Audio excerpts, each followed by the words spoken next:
I'm relatively new to Interfaith Shelter Network. I've only been with ISN for about 10 months now, and I'm guessing that there are some here who have known of it for much longer than I have. So if you wouldn't mind, if you've heard of Interfaith Shelter Network, or perhaps you've volunteered here, or you've had some connection, would you mind raising your hand? Don't worry, I won't single you out. Wow, okay. Talk about preaching to the choir. Wonderful. That is great news indeed. Well, as many of you know, the thing that really excites me about Interfaith is the collaborative aspect of it.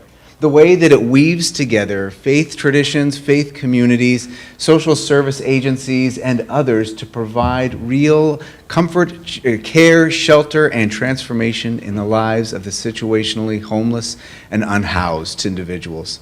It is through the Rotational Shelter Program, which you so graciously host, as well as El Nido, our transitional living facility for women and children who are escaping domestic violence, that the values that congregations like St. Peter's come to life, values of compassion and hospitality, care, and transformation.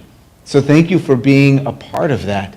It's that collaboration that I often speak of when I'm asked about ISN. But recently I was talking to a donor and they asked me a different kind of question. They said to me, Brandon, what's the hardest part about your job? What's the most difficult thing about working at ISN? And it took me a second. It wasn't a question I'm accustomed to answering. It wasn't a logistical one or a funding one or one about some of our wonderful volunteers.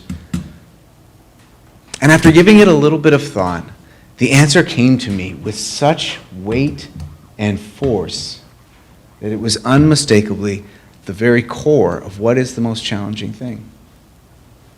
I said the hardest thing right now for me that I've experienced in the 8-9 months that I've been there is in the summer and the fall, late spring, when we receive daily calls from individuals, from families, from mothers and their children, asking if there is shelter available, if there is space for them, if there's somewhere they could go for that night other than the streets or their car.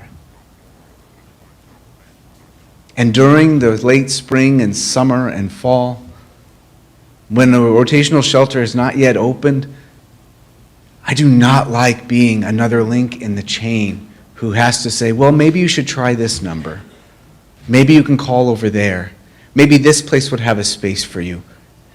It kills me to have to hang up the phone knowing that I just gave them another phone number to try.